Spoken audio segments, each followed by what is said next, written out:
Welcome to the fourth episode of Modern Chess Masterpieces. We are going to see a game from 2013 vacancy, Levon Aronian versus Vishy Anand. The game started with Slav move order, then got into semi-Slav.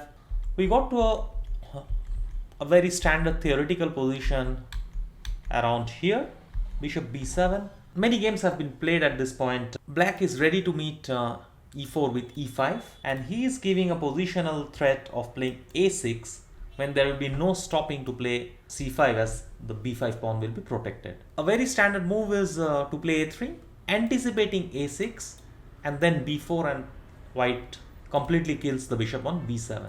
There is a very funny story that I would like to share with all of you where I was directly involved in this. So this happened before Moscow match, Gelfen match. We had this exact position for during the Kramnik match, during the Topolov match, and during the Moscow match also we were going through these lines. It has been checked by all the team members including Anand a number of times, and we were very happy from white side. We wanted to play this line, and there were many other moves that we considered, but we really like this a3 and b4 ideas. There is huge amount of theory, of course, but one fine day out of nowhere we were giving it a final check, like for the last time, like, are we absolutely sure, just to make a blunder check kind of thing. We all checked it, and somehow at some point Rustam Kazimzanov, he came up with a brilliant idea which was missed by all of us for all these World Championship matches. Actually, at least during Sofia match we did not have this. So rook c8 was played.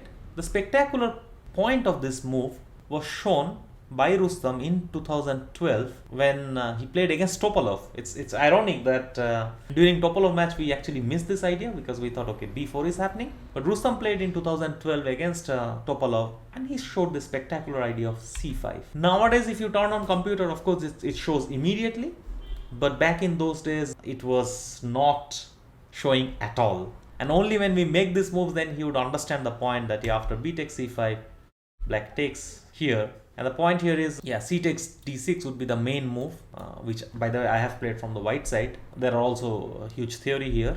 And the other option which happened in the game is g into f3. It feels like black is collapsing, but black goes towards this king with his rook. How? To play knight into c5, white must take, rook into c5, and suddenly it turns out there are two kind of threats. One is here, and if you try to stop it somehow, let's say a move like queen b3 or something, then suddenly the attack comes from a completely different side. So due to this double threat, after rook c5, of course white needs to protect the king. Topolov played f4, knight d5. Black got ample counterplay, is getting the bishop. This was one novelty. But then there was also another move. What if white does not play b4? What if white goes for the second plan, which is knight g5? Not only attacking here, this knight is ready to come back to e4, gaining a tempo, controlling c5, then going for b4. What to do for now? It was again the same move that we figured out. By the way, the old theory goes like bishop takes h2, king h2, knight g4, white moves the king, black takes here, and white claims some sort of compensation. He starts chasing black's pieces, maintains double bishop, and so on. But we had found another spectacular idea. Again, this was before the Gelfen match, and finally Anand got to play this in 2013 against Levon Aronian, which was once again playing c5. So it was fantastic from a preparation point of view to come up with a move like rook c8, and then you just close your eyes. No matter whether white plays b4 or knight g5 or practically any other move, your response is going to be c5 in any case. So knight g5 was played in the game. Anand goes c5. Completely ignoring this pawn. Of course, b5 we are gladly giving. Now, Levon took knight into h7. The other option could be to take bishop h7 check, king h8, and f4. Every single game that happened after this famous game, white played f4 after taking bishop into h7 because this is the computer top choice. No wonder we analyzed to a great detail. I'll just give a sample line. We thought g6, takes, white gains another tempo, white keeps on taking pawns, and a fork here. This is just one sample line among the oceans of variations that we checked for the Gelfen match. However, this did not happen in the game. Knight into h7 was played, which was also checked very thoroughly. So the whole point is to play knight g4, ignore this knight, come for mate. Now let's say if white plays h3, we go bishop h2 check, king h1, and now queen to h4, threatening queen into h3. If d5, we can even save the rook because white is never going to take d into e6, allowing queen into h3. So bishop e4 happened, bishop into e4. I mean bishop e4 was the part of analysis, and bishop into e4, queen e4. Another spectacular move, f5, attacking the queen, queen e6 check, white has to take. This is just to give you an idea what was some of the lines that we saw as a part of our analysis. Here we felt white has to play king g1 and then we at least have a draw. Anyhow, this did not happen. Levon played the move f4, which makes sense in a way, stopping this bishop from creating any counterplay on h2. But this move never got popular after this particular game.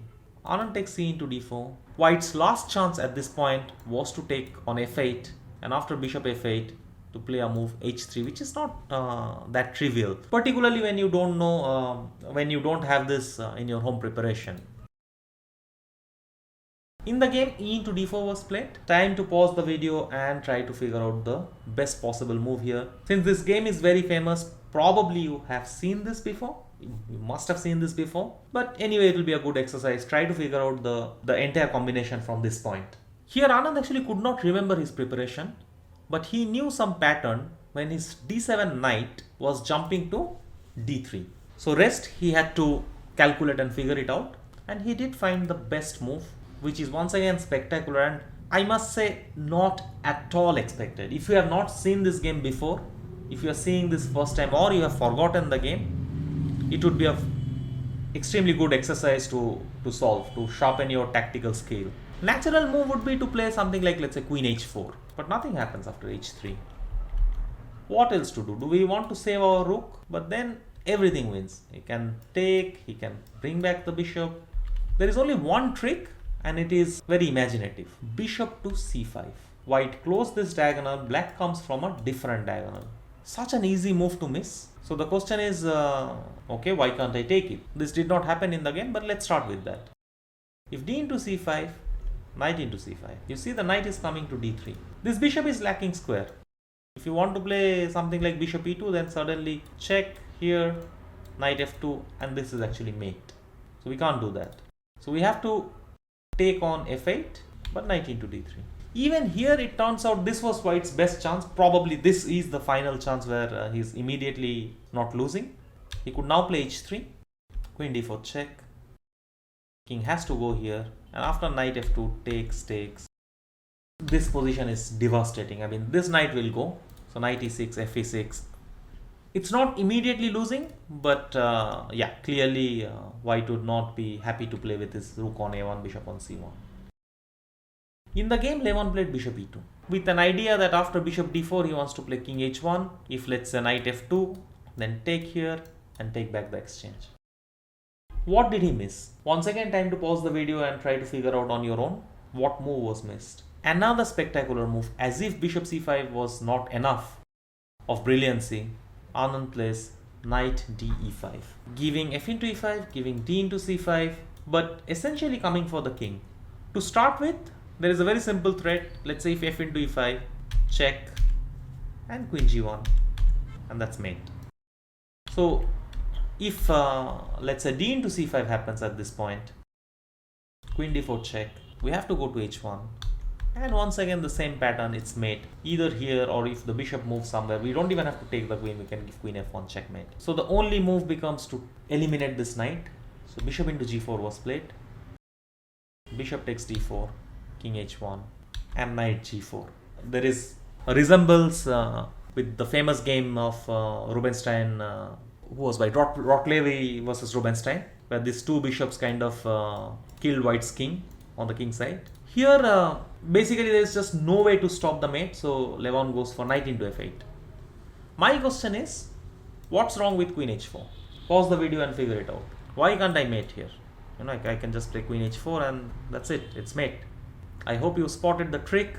The devilish trick that Levon had in mind was queen h7 check. Look at this knight which is protecting, and white escapes. So what to do? Anand finds another spectacular move blocking this path. This knight is not important. What is important is that we get our queen to h4. So f5. Simply killing the queen. There is no route to get to h7, and next queen h5 is happening. Knight g6 trying to stop it, but it's only temporary. Queen f6 attacking the knight. Black has all the time in the world. He will take and then he will come anywhere and then give mate here. Knight e5, an important moment. There is only one move that does not lose for black, but that's also the only move that wins for black. Straightforward. Black takes, knight takes h2, and white is unable to take because of mate, and otherwise white has to resign. h3 was played in the game. Now queen takes g6. Once again cannot take because either way it's mate. So after queen g6, queen e2 happened. Queen h5, again coming for the similar kind of mate. If rook f3, there are many ways to win, but probably knight f2 is pretty, because after rook takes f2, black uses the pin twice. First it is this pin, and second it is this pin, and that's checkmate. So knight f2, maybe king h2 had to be played, but even a position like this is dead lost. There is no way white is surviving this. But in the game it got over immediately. Queen d3 was played, and Anand played bishop e3, and game was over. In case you were wondering till what point was the preparation was actually all the way until knight e5. Everything was there. But still it makes the game fantastic. It's not just preparation, that is one part. But it was very interesting that Anand actually forgot. There were like thousands of lines. After we found rook c8, I think there were like 8,000 line moves that we analyzed. So to forget the line and then actually to figure out all the details with such a opposition against Levon, it is phenomenal. And that's why this game will forever be immortal. Alright, thank you. I hope you enjoyed this particular game, and see you soon in the next episode. Bye bye.